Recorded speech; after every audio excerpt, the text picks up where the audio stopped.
saudara-saudara sekalian di tahun 2012 ini, dan seharusnya Pastor John yang akan menyampaikan tema tahun 2012 buat ICCC, yaitu Living a Life of Impact. Tapi berhubung Pastor John, saudara tahu bahwa dia masih ada di Indonesia, jadi saya yang menggantikan. Saudara nggak kecewakan, saudara ketemu sama saya hari ini? Oke, kalau Aster tidak merubah kursi-kursi yang sudah disusun di hari hari Jumat yang lalu, mestinya di sini ada 54, ada 42, ada 42, ada 47. Jadi 185. Dan kalau saya lihat masih ada yang kosong, jadi masih sedikit, masih di bawah 200. Dan mestinya kalau cuma 200, 300, kita masih bisa kenal satu sama lain, bukan? Jadi encouragement buat saudara untuk tahun 2012 pada akhir tahun, saudara kenal semuanya satu persatu di sini. Amin. Amin. Karena itu bagus buat latihan memori kita. Lebih bagus daripada sudoku. Kalau sudoku belajar supaya tajam memori kita, cuma number saja yang kita lihat. Tapi kalau kita ingat nama-nama dari teman-teman kita, selain juga mempertajam memori kita, tapi juga kita bisa pakai untuk mendoakan mereka. Amin, saudara. Karena saya lihat di ICC sudah banyak generasi di sini. Dan mengingat orang-orang satu sama lain adalah sesuatu hal yang kalau menurut saya perlu. Karena kita adalah satu family, satu keluarga Allah, amin.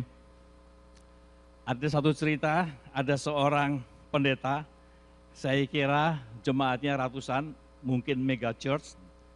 Mereka pergi ke Holy Land, tour di Holy Land, bawa jemaatnya ratusan, karena jemaatnya juga ingin dibaptis ulang atau dibaptis kembali di Sungai Yordan. Jadi suatu hari di Sungai Yordan, saudara lihat si pendeta ini membaptis banyak dari jemaatnya, ratusan jemaatnya dan ngantrinya sampai ke jalanan. Jadi satu-satu mau dibaptis. Dan pada waktu itu ada satu orang mabok.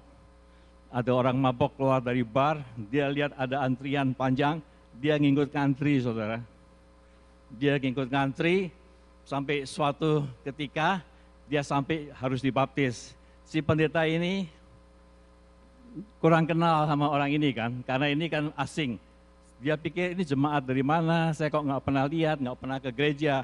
Tapi karena antriannya panjang, jadi dia baptis juga, dia dicelupin. Sambil dicelupin, si pendeta ini mikir, wah jangan-jangan ini bukan jemaat saya nih. Apakah dia sudah selamat, ataukah dia sudah terima Yesus atau belum. Makanya waktu si orang mabuk ini bangun, ditanya sama pendetanya, apakah engkau sudah menemukan Tuhan anakku? Ditanya gitu kan.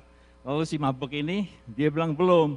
Nah, si pendetanya kaget, dicelupin lagi, terus waktu dia bangun, ditanya, apakah engkau sudah menemukan Tuhan anakku? Dia jawab belum. Nah, si pendetanya jengkel kan, sekali lagi dia celupin, kali ini lama sekali, sampai 2 menit. Sampai 2 menit, pada waktu keluar, lalu si pendeta nanya, sambil teriak dengan sengit, apakah engkau sudah menemukan Tuhan anakku? Dia juga jawab belum, tapi dia ganti nanya, Bapak apakah yakin teman Bapak tenggelamnya di sini?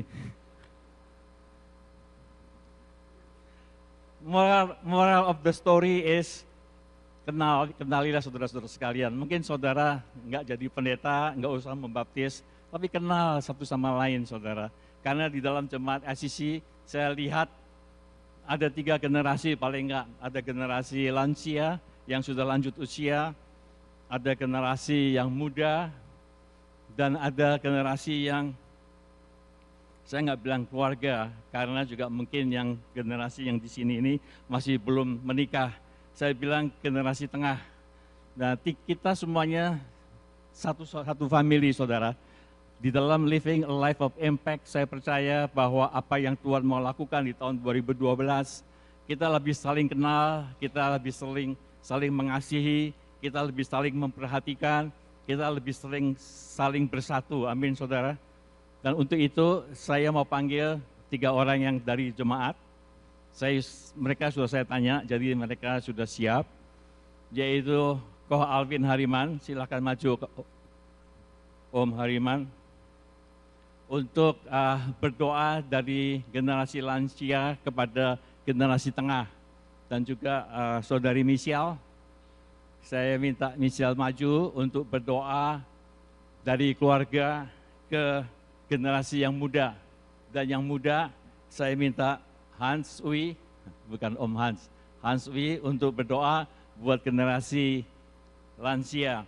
Kita adalah keluarga yang bersatu, keluarga yang saling mengasihi, ada kesehatian, ada kesatuan. Saya ingin tahun 2012 sebagai awal daripada servis kita tahu bahwa kita harus bersatu. Amin, saudara. Sebab kalau keluarga Allah bersatu, dan itu juga keinginan Tuhan Yesus, maka kita bisa melakukan hal-hal yang besar untuk tahun 2012. Jadi saya minta Om Alvin untuk berdoa bagi generasi tengah, Om. Jadi saya kira yang namanya generasi tengah adalah generasi yang umurnya kira-kira 35 sampai 65. Bisa berdiri? Yang 35 sampai 65 berdiri untuk didoakan sama Om Alvin.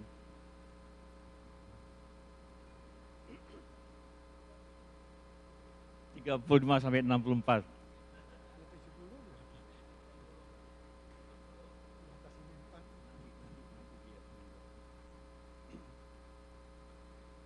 Mari kita berdoa. Bapa Surgawi,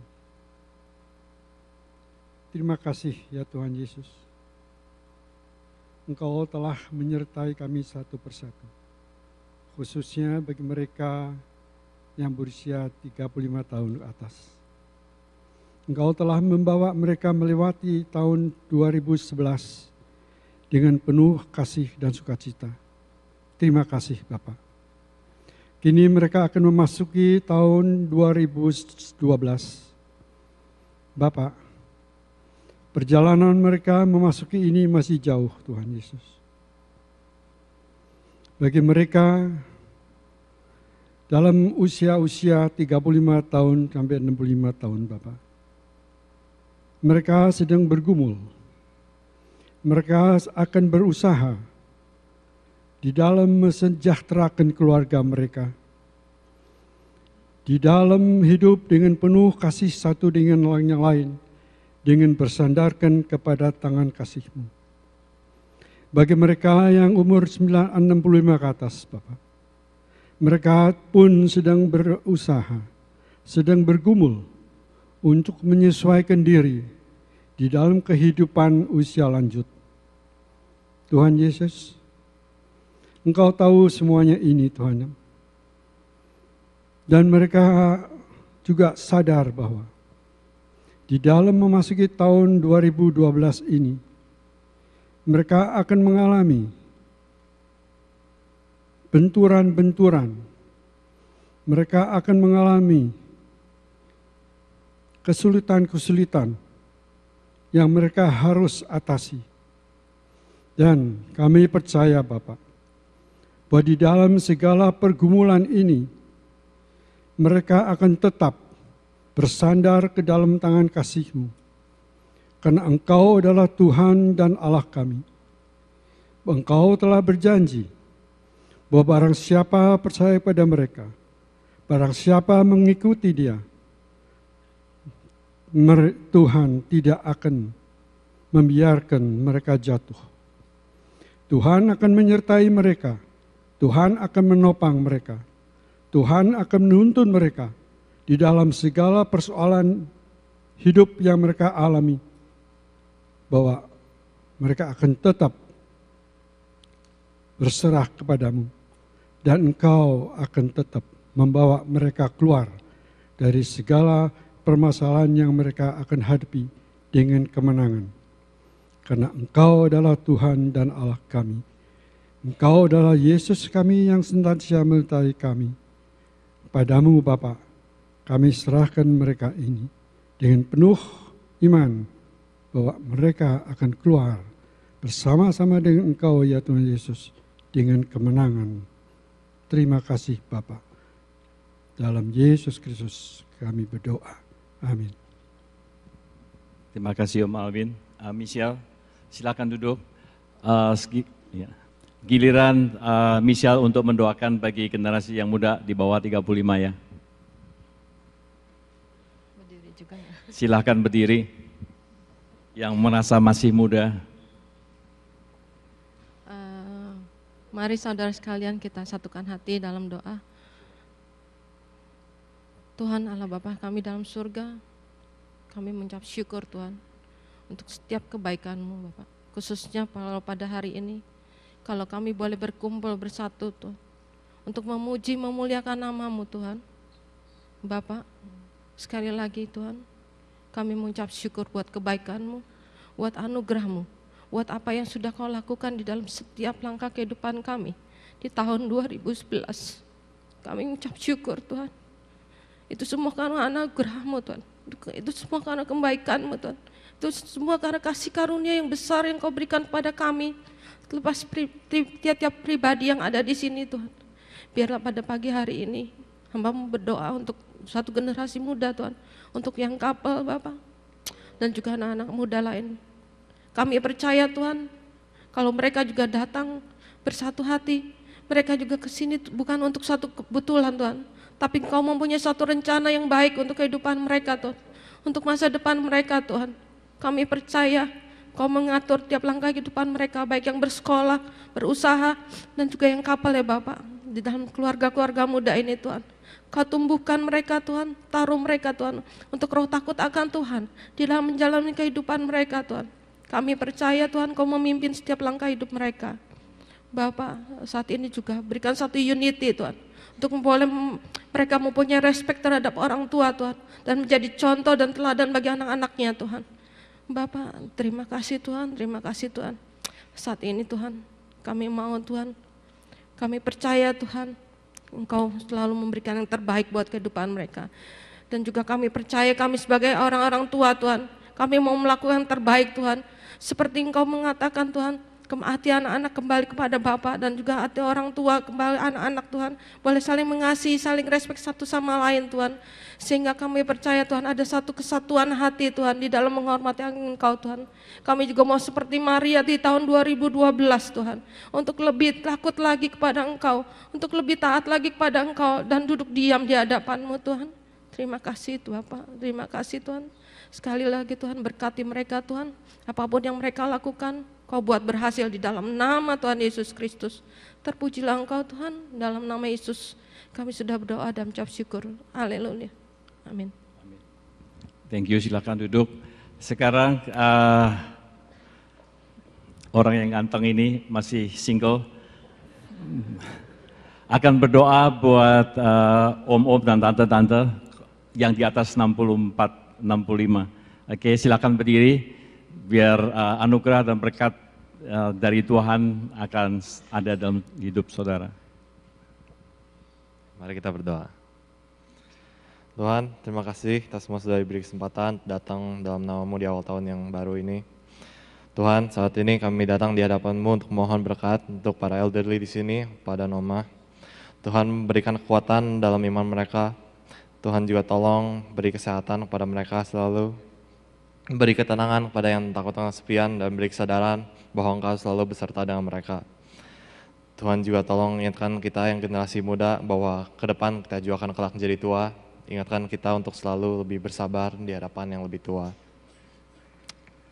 Terima kasih Tuhan. Kami mohon ini semua dalam nama Tuhan kami Yesus Kristus. Amin. Silakan duduk. Thank you Hans.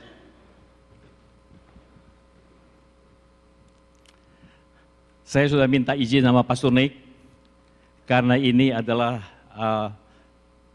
memberikan tema team casting tahun 2012 dan ada Holy Communion dan juga ada kesaksian dan juga ada doa. Saya sudah minta izin untuk terlambat 10 menit, hopefully less than 10 minutes. Kalau saudara lihat bahwa tema tahun 2012 buat ICCC adalah Living a Life of Impact, hidup yang memberikan dampak. Saya percaya bahwa sebagai anak Tuhan, kehidupan kita adalah kehidupan yang berdampak. Seharusnya kehidupan kita harus berdampak. Jadi kalau saudara berpikir bahwa bukan saya untuk memberikan dampak di dalam kehidupan ini, saya pikir saudara perlu membaca Alkitab, karena di dalam Alkitab dikatakan bahwa saudara adalah garam bumi dan terang dunia. Dan tidak ada satu simbol atau satu pernyataan daripada suatu dampak untuk dunia ini daripada garam dan terang. Saudara pasti percaya, pasti tahu bahwa yang namanya garam itu selalu akan memberikan dampak di sekitarnya. Dan juga terang, ya, tidak ada kegelapan kalau terang ada, itu pasti memberikan dampak. Jadi kehidupan orang Kristen mestinya adalah kehidupan yang berdampak.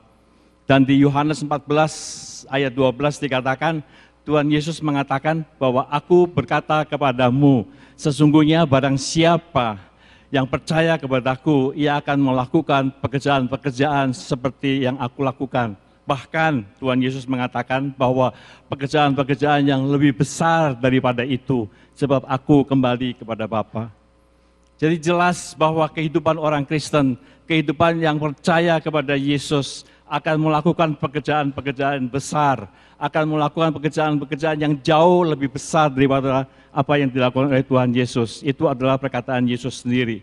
Dan itu pasti adalah suatu kehidupan yang berdampak. Jadi hari ini saya tidak akan mengekspos banyak di dalam ayat demi ayat, tetapi kita akan melihat di dalam satu perikop di Alkitab, kita akan melihat suatu kehidupan yang memberikan dampak. Seperti apakah kehidupan yang dapat memberikan dampak itu. Oleh karena itu kita akan baca di Markus pasal 2 ayat 1-12 ya. Markus 2 ayat 1-12 bunyinya sebagai berikut. Orang lumpuh disembuhkan. Kemudian sesudah lewat beberapa hari, waktu Yesus datang lagi ke Kapernaum, tersiarlah kabar bahwa ia ada di rumah. Maka datanglah orang-orang berkerumun sehingga tidak ada lagi tempat, bahkan di muka pintu pun tidak. Sementara ia memberitakan firman kepada mereka. Ada orang-orang yang datang membawa kepadanya seorang lumpuh, digotong oleh 4 orang. Tetapi mereka tidak dapat membawanya kepadanya karena orang banyak itu. Lalu mereka membuka atap yang di atasnya, sesudah terbuka mereka menurunkan tilam tempat orang lumpuh itu terbaring. Ketika Yesus melihat iman mereka, berkatalah ia kepada orang lumpuh itu, "Hai anakku, dosamu sudah diampuni." Tetapi di situ ada juga duduk beberapa ahli Taurat. Mereka berpikir dalam hatinya, mengapa orang ini berkata begitu? Ia menghujat Allah, siapa yang dapat mengampuni dosa selain daripada Allah sendiri.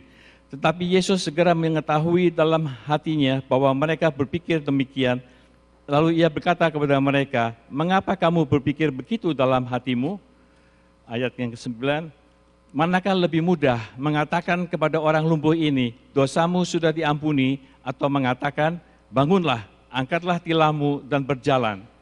Tetapi supaya kamu tahu bahwa di dunia ini anak manusia berkuasa mengampuni dosa, berkatalah ia kepada orang lumpuh itu, kepadamu kukatakan, bangunlah, angkatlah tempat tidurmu dan pulanglah ke rumahmu. Dan orang itu pun bangun, segera mengangkat tempat tidurnya dan pergi keluar di hadapan orang-orang itu, sehingga mereka semua takjub, lalu memuliakan Allah, katanya, yang begini belum pernah kita lihat. Demikianlah firman Tuhan. Saudara, seperti saya katakan, I think I have only 20 minutes plus ada yang akan kasih kesaksian. Saya akan melihat langsung aja, ada 3 macam manusia di situ yang saya mau sampaikan. Number 1 adalah manusia yang dikatakan sebagai ahli Taurat. Di situ di ayat 6 dan ke-7, ayat 6 dan 7 dikatakan, tetapi di situ ada juga duduk beberapa ahli Taurat, mereka berpikir dalam hatinya, mengapa orang ini berkata begitu? Ia menghujat Allah, siapa yang dapat mengampuni dosa selain daripada Allah sendiri? Saudara, kalau saudara perhatikan di pasal sebelumnya, di pasal 1, Tuhan Yesus itu menyembuhkan orang yang sakit kusta. Jadi sudah tersebar apa yang dapat dilakukan oleh Yesus. Jadi pada saat dia menyembuhkan penyakit kusta, dia pergi kembali ke Kapernaum dan dia diikuti oleh orang banyak dan juga ahli Taurat, orang-orang Farisi mengikuti dia. Tapi mereka mengikuti Tuhan Yesus bukan untuk melihat apa Mesias Yesus sebagai anak Tuhan mau melakukan kepada manusia. Tapi mereka datang hanya untuk menguji siapakah Yesus. Mereka datang untuk mengetahui apakah betul apa yang dikatakan oleh orang-orang banyak bahwa dia adalah Mesias. Dan kalau kita lihat, orang-orang ahli Taurat itu percaya bahwa Tuhan itu tidak senang dengan orang-orang yang berdosa. Mereka melihat menurut ahli Taurat bahwa orang-orang yang punya physical infirmity, suatu kelemahan tubuh, sakit penyakit seperti kusta, orang lumpuh, orang buta dan sebagainya adalah orang-orang yang Tuhan tidak senang kepada mereka. Oleh karena itu Tuhan memberikan sakit penyakit kepada mereka. Itu kepercayaan mereka. Sehingga kita juga mengetahui bahwa di dalam hukum Taurat dikatakan bahwa setahun sekali orang harus ditahirkan. Mereka harus ke bait suci, mereka harus membawa korban penghapusan dosa, dan imam akan membunuh korban penghapusan dosa itu dan darahnya dipercikan sehingga sementara korban binatang itu dipakai untuk menutupi dosa seseorang. Itu adalah hukumnya sudah seperti itu. Jadi pada saat orang ahli Taurat ini bertemu dengan Yesus, dia mempunyai suatu pemikiran bahwa ini adalah ajaran yang sesat. Karena dikatakan bahwa di situ di ayat yang ke-6 dikatakan, tetapi di situ ada yang duduk beberapa ahli Taurat, mereka berpikir dalam hatinya, mengapa orang ini berkata begitu, ia menghujat Allah, siapa yang dapat mengampuni dosa selain daripada Allah sendiri. Jadi mereka melihat bahwa seharusnya orang yang berdosa itu harus datang ke bait suci untuk ditahirkan. Tetapi ada satu orang, yaitu Yesus, yang membawa sesuatu pengajaran yang baru, bahwa di tempat yang bukan di bait Allah, dia mengatakan, hai anakku, dosamu sudah diampuni. Next. Jadi saya melihat di sini bahwa di ayat yang ke-6 dan 7, ahli Taurat itu, kita melihat ada satu kelompok manusia yang merasa dirinya paling benar.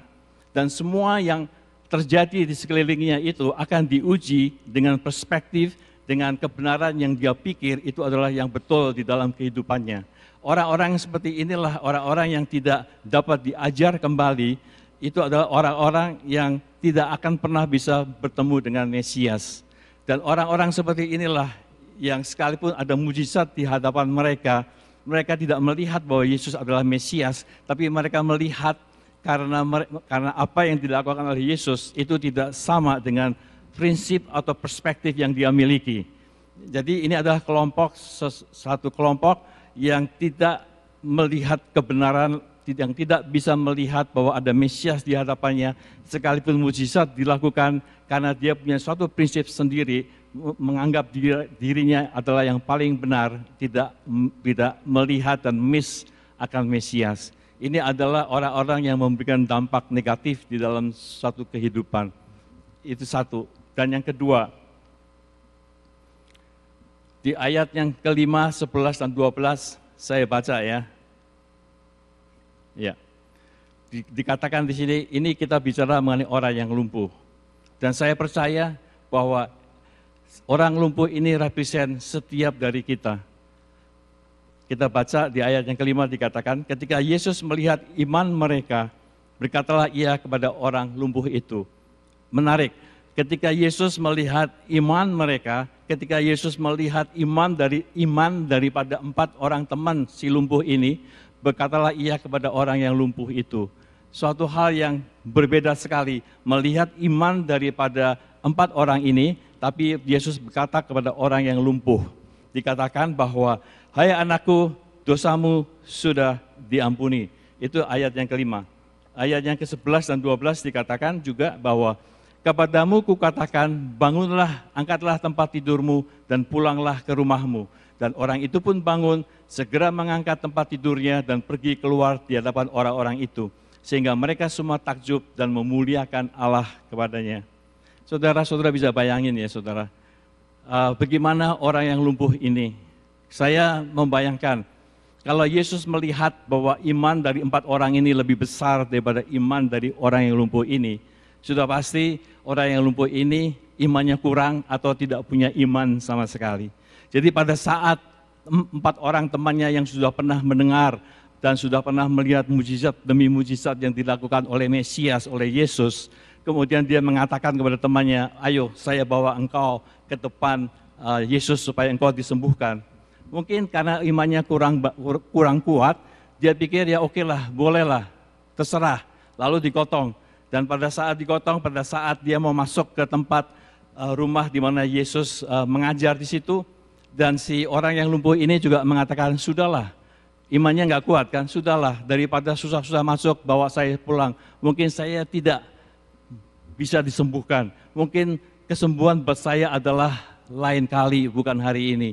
Sering dalam kehidupan kita, saudara, bahwa kita juga putus asa dengan apa yang Tuhan mau kerjakan dalam kehidupan kita. Kita lemah, kita lumpuh, kita tidak punya iman yang kuat untuk bisa datang kepada Tuhan. Apalagi kalau si 4 orang ini, lalu pada waktu dia mau masuk nggak bisa masuk, dan dia tidak menyerah, saudara, dia bawa ke atap rumah, dan di situ di atap rumah dia bongkar. Saya mikir, saya bisa ngebayangin kalau saya pakai imajinasi saya, kalau sekarang keadaannya seperti itu, 4 orang itu salah satunya pasti Pak Surju. Dia selalu punya iman, dia selalu punya bawa orang, dia nggak peduli, pokoknya atap rumah orang juga dibongkar. Nah, orang lumpuh ini, saya percaya, saya pikir juga, dia bakal mikir, sudahlah nggak usah lah saya dibawa, karena dia nggak punya iman kan. Siapa yang akan bayar dengan biaya pembongkaran daripada atap rumah? Dan kalau diselidiki secara arsitektur, tahun-tahun 30 itu, pada saat Yesus ada di bumi, di daerah Kapernaum, itu sudah mendapatkan suatu pengaruh arsitektur Roma. Jadi rumah-rumah yang dibuat, itu rumah-rumah yang seperti Romawi, jadi atapnya arch, atapnya dari limestone yang tipis, yang slab, yang kalaupun dibongkar, sekalipun mudah, itu pasti banyak kotoran yang akan jatuh dan sebagainya. Rumahnya cukup tinggi, supaya kalau summer atau winter tidak kepanasan atau kedinginan. Dan itu penemuan-penemuan semacam itu masih ditemukan di daerah situ dan di daerah Syria. Jadi kalau kita perhatikan bahwa sebenarnya membawa ke atas yang begitu tinggi dan bongkar itu bukan suatu hal yang mudah. Tapi 4 orang ini dengan iman yang kuat membawa, mungkin orang yang lumpuh ini sudah menyerah lah, tetapi dia tetap terus dibawa sama orang teman-temannya sehingga dia mendapatkan kesembuhan. Pada saat di hadapan Yesus pun mungkin dia berpikir, Yesus akan mengatakan, hai anakku, dosamu sudah diampuni. Dia mungkin berpikir bahwa saya datang kemari bukan untuk diampuni dosa, saya datang kemari untuk supaya saya bisa berdiri. Mungkin pemikiran seperti itu ada di dalam pikirannya. Tapi yang saya mau katakan, orang lumpuh itu bisa represent kepada kita. Kita punya sakit penyakit, kita punya hal yang harus disembuhkan. Tetapi kita sudah putus asa kepada Tuhan. Tapi percaya, di ICC, percaya bahwa ada orang-orang yang punya iman yang kuat. Ada orang-orang yang akan mengangkat saudara, yang akan membawa saudara. Kalau kita masuk di tahun 2012, percaya bahwa Tuhan bekerja dari dahulu, sekarang, dan selama-lamanya, amin. Bahwa sakit penyakit bukan sesuatu masalah bagi Tuhan. Dan percaya bahwa ada kekuatan di situ. Karena saya mau katakan bahwa orang-orang ahli Taurat, orang-orang yang tahu mengenai agama, mengenai hukum, tapi dia tidak mengenal Allah. Dikatakan di situ bahwa ahli Taurat itu berpikir di dalam hatinya. Itu di dalam bahasa Inggrisnya adalah dialog di situ, itu adalah dialogisomai, saya pernah ceritakan. Tapi Yesus mengetahui dalam hatinya, itu epigenosko. Orang-orang ahli Taurat itu hanya dialogisomai, tidak kenal Tuhan. Tetapi orang-orang yang kenal Tuhan, yang epigenosko, tahu betul bahwa ada kekuatan Allah bekerja dalam hidupnya. Amin, saudara. Di dalam 2 Timotius 3, ayat yang kelima, kalau nggak salah, 2 Timotius 3, ayat yang kelima dikatakan, bahwa sekalipun mereka melakukan ibadahnya secara lahiriah, tetapi pada hakikatnya mereka memungkiri kekuatan daripada Injil. Dan orang-orang Kristen sekarang, orang-orang gereja sekarang mulai meninggalkan bahwa yang namanya Injil itu ada kuasa kesembuhan. Amin, saudara. Seperti ini juga orang lumpuh, sekalipun imannya nggak kuat, tetapi dia akhirnya selain dosanya diampuni, tapi dia juga mendapatkan kesembuhan dari Tuhan. Dikatakan di situ bahwa dia mendapatkan kesembuhan. Dan satu mutiara, sesuatu hal yang bisa kita dapatkan dari pengalaman orang yang lumpuh ini adalah bahwa meresponi pekerjaan Tuhan, meresponi perkataan Tuhan, seperti apapun sulitnya atau tidak masuk di dalam akal, akan membawa dampak bagi saudara dan orang di sekitar saudara. Ini sesuatu pengalaman dari orang yang lumpuh itu. Karena orang yang lumpuh itu pada saat bangunlah, angkatlah tilammu, dan dengan segera dia bangun, dengan segera dia angkat tilam, dengan segera dia berjalan. Hikmat dari pengalaman ini adalah meresponi perkataan Tuhan seperti apapun sulitnya dan atau tidak masuk di dalam akal, akan membawa dampak bagi saudara dan orang di sekitar saudara. Terima kebenaran firman Tuhan ini untuk kita berjalan di tahun 2012. Amin. Dan untuk itu saya mau panggil seseorang yang mengalami, meresponi perkataan Tuhan seperti apapun sulitnya atau tidak masuk di dalam akal, akan membawa dampak bagi saudara dan orang di sekitar saudara. Martha, 10 menit saya kasih waktu ke dia. Dia baru kembali dari Kamboja.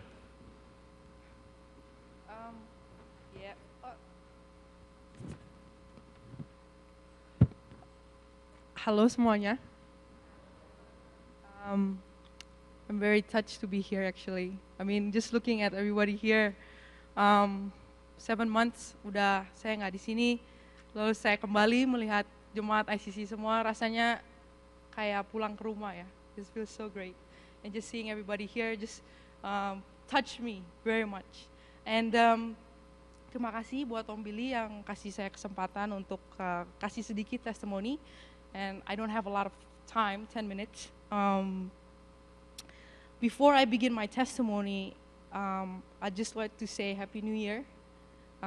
And thank you so very much.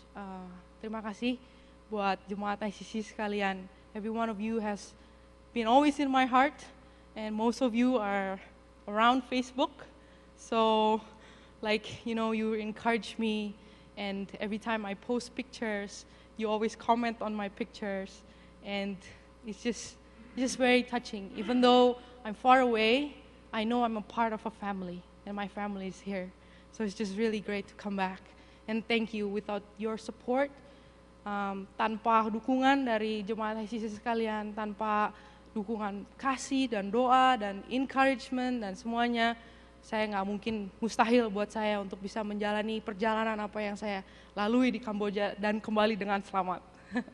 So it's really great to be here. So I have a lot of stories, but Om Billy just asked me to share one. When I was in Cambodia, I try to speak both I already prepared in Indonesian, but it seems very difficult, so I will try to speak, alternate a little bit of both. Saya punya satu teman, kita tinggal di rumahnya itu sistemnya kayak dorm, jadi ada kamar-kamar, terus kita share. Dan kebetulan saya sangat beruntung, saya dapat temannya itu yang nggak foreigner, saya dapat temannya itu yang dari desa, orang Kamboja asli, nggak bisa ngomong bahasa Inggris, nggak bisa ngomong bahasa lain, only Cambodian. So in the first month, when we want to go to the washroom, we go, you know, and then if you want to ask, udah makan belum? You know, it's very hard to communicate until I actually learn the language. And then, and then it becomes easier. Teman saya punya satu teman yang tinggal sama saya. Dia orangnya baik, dia dari keluarga yang sangat sederhana, termasuk miskin. Di Kamboja banyak sekali orang yang miskin. Dia ada di sekolah itu sama-sama dengan saya karena dia mau dibina, dia terima Tuhan Yesus, dia mau dibina, dia mau masuk ke dalam pelayanan. Jadi dia tinggal sama saya dan dia berada di sekolah itu. Anak perempuan, cantik dan sangat baik orangnya. Waktu saya tinggal sama dia, ada beberapa kali saya menemukan barang-barang saya hilang, uangnya hilang, terus ada lebih dari sekali. Dan untuk membuat cerita yang panjang lebih singkat, kita tahu akhirnya teman saya ini yang mencuri. Dan waktu saya tahu teman saya ini yang mencuri, dalam hati saya, wah gitu loh. I love her. gitu loh. And I mentor her, and she's very close to me. Everything that I have, I share with her. Like everything I have, I really share with her. Even in terms of money, I share with her. And waktu ketahuan dia mencuri dari saya, I'm heartbroken. I feel very betrayed. Ada perasaan benci, ada perasaan pahit. Saya bilang, oh kamu mau jadi hamba Tuhan kok perilakunya seperti itu. All the judgment, everything came out of me.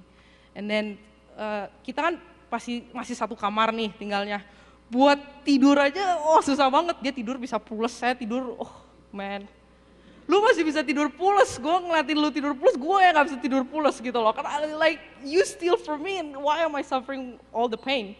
And then, udah saya ada berapa hari marah-marah gitu, saya marah-marah terus saya bilang, udah saya bete gitu, saya bete sama Tuhan. Kenapa kok Tuhan bawa saya kesini mengalami ini semua, saya kan disini mau pelayanan. Tapi kok dapet begini, udah berapa hari gitu saya marah-marah. Akhirnya saya marah-marah, namanya marah-marah terus kan capek. Jadi saya diam. Udah selesai marah-marah, saya capek, saya bilang, okay, you know what God, Tuhan kirim saya ke sini untuk melayani orang-orang di sini. Tuhan kirim saya ke sini, ada hal-hal yang Tuhan ingin saya kerjakan. Di dalam situasi ini, what is your will? Apa kehendak Tuhan? Apa yang mau Tuhan saya lakuin? And wow, God really spoke really clearly. He spoke to me. Tuhan bilang, Martha, sekarang ini kamu ambil ember, kamu isi embernya dengan air, kamu pergi cuci kaki dia. And I'm like, what? Wah, itu gak dari Tuhan, I heard wrong. And then actually a couple of people start to come to me. And they do not know what happened. Mereka nggak tahu sama sekali apa yang terjadi dan mereka mulai mengingatkan cerita Tuhan Yesus membasuh kaki murid-muridnya. Dan mereka bilang, ya kita dipanggil untuk mengasihi. Oh, they say a lot of things. And I said, shoot, this is really God. And saya berdoa sekali lagi. Terus di saat itu waktu Tuhan bilang itu ke saya, di dalam hati saya bilang gini, Tuhan ini nggak masuk di akal. Mau juga dia yang ambil air cuci kaki saya karena dia yang mencuri dari saya. Kenapa harus saya yang pergi mencuci kaki dia? Gitu. Kan ada gengsi dong. Mana mau umurnya lebih tua gitu kan, dia lebih muda dari saya. Masa saya tiba-tiba, maksudnya dia tahu dia mencuri dari saya, kita juga tahu dia mencuri dari saya gitu loh. Masa saya harus datang dan mencuci kaki dia? Itu sesuatu yang sangat sulit buat saya, apalagi ditambah dengan benci dan kecewa dan sakit hati dan segala macamnya. It took me a while. And until saya duduk, saya bilang, Tuhan, I do not understand, but I choose to obey. I choose to obey because that's in your heart. And kalau Tuhan Yesus datang ke dalam dunia ini untuk orang-orang yang berdosa, apalagi saya yang cuma hamba Tuhan. I'm nothing. So I took the bucket. Saya ambil embernya, saya isi airnya. Terus I kneel down before her, and she was shocked and I was crying because like my flesh really have to die. My pride and everything really have to go away. And I was like, God, this is so difficult. But because this is your word, this is your will, I will do it. And I wash her feet. Not just with water, but with my tears. Because I felt like, this is at least what I can do, and I release all the forgiveness, all the blessing, and all the love that I can give for you, and this is what I did. And then, that time nothing happened. Sampai satu hari, di saat kita ada perkumpulan besar, ada banyak hamba Tuhan di situ, ada banyak orang di situ lagi berdoa dan berpuji-pujian. Teman saya ini maju ke depan dan dia melakukan pertobatan massal. Jadi dia nggak takut, dia bilang, I am so sorry, I'm a sinner and I steal from Martha and I'm so sorry. And then afterwards she tried, because she's poor, she tried to return the things that she stole from me. But the story does not end there. The story continues until God used her. God used her to go to all the province in Cambodia and preach the gospel. Somebody like her. Tuhan pakai dia. Waktu dia berdoa banyak orang yang disembuhkan. Waktu dia berdoa banyak orang yang terima Tuhan. Di saat itu mungkin kalau saya lihat balik, nggak masuk akal. apa yang sedang terjadi dan permintaan Tuhan dari apa yang bagian yang harus saya kerjakan itu sangat nggak masuk akal dan sangat sulit diresponi untuk saya. Tapi it happens. And another thing that I want to share, ketika kita meresponi apa yang Tuhan mau dalam kehidupan kita, kita akan bisa memberikan dampak bukan hanya untuk orang di sekitar kita, tapi yang paling penting ke dalam diri kita sendiri. Kehendak Tuhan walaupun sulit dilakukan, tetapi baik. Baik buat kita, walaupun terkadang kita harus melakukannya dengan sedikit tetesan air mata, dan mungkin sakit sedikit gitu loh. Tapi setelah kita lakukan, it's really good for us. When God asks us to do something, it's really good for us. In spite of it seems like it's not. And yeah, I hope this little testimony bisa menginspire everyone here to bring an impact to other people. And waktu saya melakukan ini, saya berjalan bersama dengan Tuhan dan bukan dengan kekuatan saya sendiri. Walaupun kesannya sangat sulit, tapi penyertaan dan kasih anugerah Tuhan ada bersama dengan saya. Jadi bisa, it is possible. So I hope my little bit testimony can be a blessing to you all. Thank you.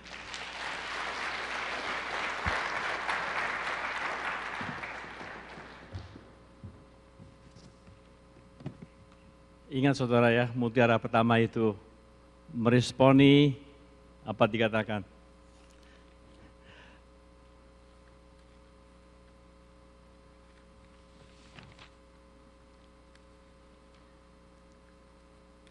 Saya baca ya.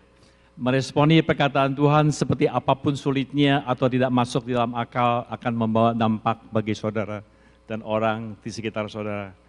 Pegang itu saudara untuk tahun 2012. Dan yang ketiga, grup yang ketiga, di mana di sini yang sebenarnya Pastor John juga ingin untuk melihat apa yang akan terjadi di ICC, yaitu ayat 3 dan 4 kita baca. Ayat 3 dan 4 ya, kita baca, di situ dikatakan bahwa dan orang-orang datang membawa kepadanya seorang lumpuh digotong oleh 4 orang, tetapi mereka tidak dapat membawanya kepadanya karena orang banyak itu. Lalu mereka membuka atap yang di atasnya, sesudah terbuka, mereka menurunkan tilam tempat orang lumpuh itu terbaring. Saya baca selanjutnya, ketika Yesus melihat iman mereka. Jadi kelompok yang ketiga adalah kelompok daripada teman orang yang lumpuh ini, yaitu 4 orang ini yang menggotong temannya yang lumpuh. Saudara, iman mereka yang dilihat oleh Yesus, tapi iman yang dilihat oleh Yesus dari mereka itu untuk menolong orang yang lain. Dan di dalam ICC kita berharap bahwa di tahun 2012, Living a Life of Impact, bukan hanya sekedar melakukan dampak dari kehidupan kita sendiri, tapi kita sebagai suatu korporat, sebagai suatu jemaat, sebagai suatu tubuh Kristus, biarlah kita punya kesehatian, bolehlah kita punya teamwork, dan bolehlah kita dengan iman kita melakukan hal-hal di mana Tuhan mau untuk kita lakukan di tahun 2012. Amin saudara. Sebab dengan iman dari 4 orang ini ada suatu hal ajaib yang terjadi. Jadi mutiara yang saya mau sampaikan dari ayat 3 dan 4 dikatakan bahwa iman yang dinyatakan dengan kesehatian, teamwork, dan kasih menghantarkan suatu perbuatan ajaib dari Tuhan. Ingat itu, iman yang dilakukan, dinyatakan dengan kesehatian. Karena kalau saudara bayangkan 4 orang menggotong seorang yang lumpuh, membawa ke atas atap rumah dan menurunkan, itu adalah suatu teamwork yang bagus. Kalau tidak ada teamwork yang bagus, tidak mungkin orang tersebut bisa diturunkan, diangkat ke atas dan diturunkan. Ya, jadi dengan kesehatian, dengan teamwork dan kasih, menghantarkan suatu perbuatan ajaib dari Tuhan. Amin saudara. Kita mau melihat untuk tahun 2012 perbuatan besar, pekerjaan besar dari Tuhan. Untuk itulah kita sebagai satu tubuh Kristus punya kesehatian, punya teamwork untuk melakukan hal yang besar untuk Tuhan, untuk sesama kita. Amin, saudara. Amin.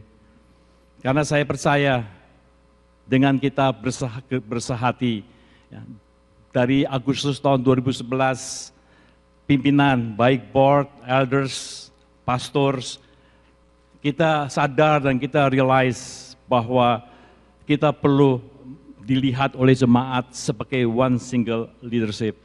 Jadi jemaat tidak melihat, oh ini board, oh ini elders, oh ini pastor, oh ini deacons, atau ini pengerja, tidak. Tetapi jemaat boleh melihat pimpinan-pimpinan gereja sebagai one single leadership. Dan kita mau mencoba membangun suatu kesehatian, suatu unity, suatu teamwork yang bagus. Karena kita percaya kalau kita melakukan iman dengan ingredient yang semacam itu akan menghantarkan gereja ini dengan jemaatnya kepada sesuatu hal yang besar. Amin, saudara. Apa yang akan terjadi di ICC tahun 2012, saya mau ingatkan hal itu. Kesehatian, teamwork, dan dengan kasih kita akan melakukan pelayanan bersama-sama untuk melihat pekerjaan Tuhan terjadi di tahun 2012. Living a life of impact. Om Hans pernah berkata bahwa church is not a business, church is a people business. Banyak hikmat bisa diambil dari situ.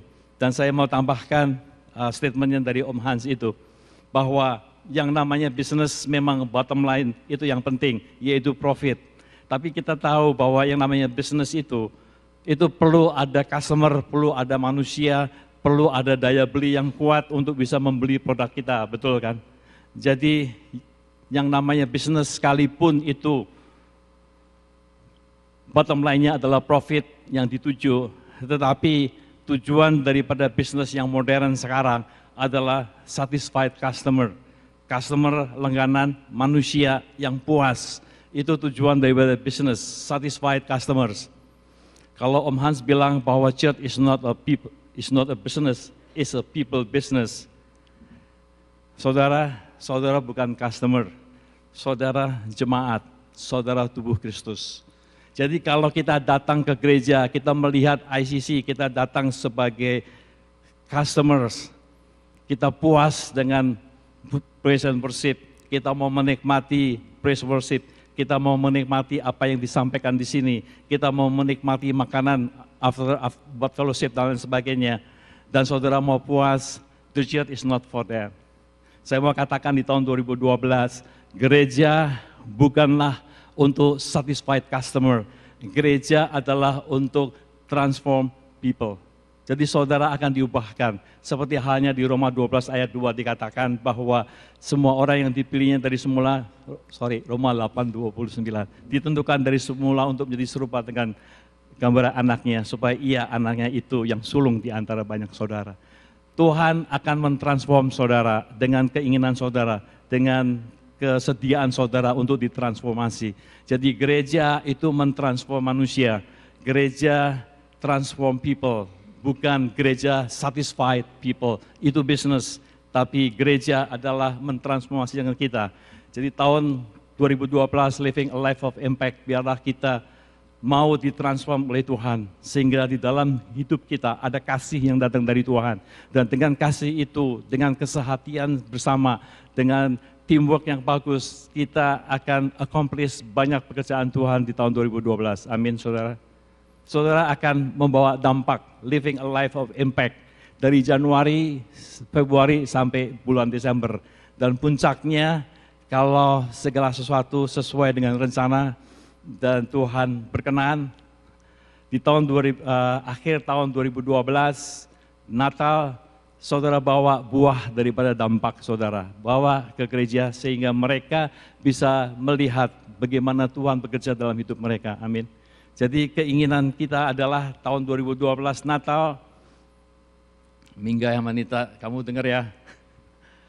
Tahun 2012 Natal adalah setiap orang yang sudah bekerja memberikan dampak bagi orang-orang di sekitarnya. Bawa orang-orang yang bukan yang saudara dampai, tapi bawa mereka untuk datang ke gereja. Untuk kita sama-sama melihat kebesaran Tuhan bekerja dalam hidup mereka. Amin, saudara. Amin. Amin. Itu adalah tema untuk tahun 2012, Living a Life of Impact. Saya minta kita berdoa aja. Kita berdoa karena ada Holy Communion akan dipimpin oleh Om Hans. Kita berdoa untuk firman Tuhan-Nya. Tuhan, kami mengucapkan syukur atas pelindungan-Mu, penyertaan-Mu, pimpinan-Mu, dan pertolongan-Mu Tuhan di dalam kehidupan kami. Terima kasih di bulan Agustus yang lalu Engkau sudah berbicara kepada leadership di sini Tuhan untuk membawa jemaat, membawa tubuh Kristus, membawa anak-anak-Mu Tuhan kepada suatu level yang lebih lagi untuk memberikan dampak bagi dunia ini Tuhan. Ajar kami untuk boleh mengerti pimpinan-Mu, boleh dapat mendengar suara-Mu, dapat menghayati kasih-Mu dalam kehidupan kami, sehingga apa yang sudah kami terima dari Engkau Tuhan, dapat kami bagikan, dapat kami salurkan kepada orang-orang di sekitar kami. Terima kasih Bapak untuk tema tahun 2012, hidup yang memberikan dampak bagi orang-orang di sekitar kami. Tolong kami Tuhan, dan kami mau serahkan semua jemaat sebagai tubuh Kristus yang ada di Immanuel maupun di ICC Bahasa Indonesia maupun di Michigan untuk dapat Tuhan meresponi living a life of impact dalam hidup kami masing-masing sehingga nama-Mu dipermuliakan. Dalam nama Yesus kami sudah berdoa. Amin.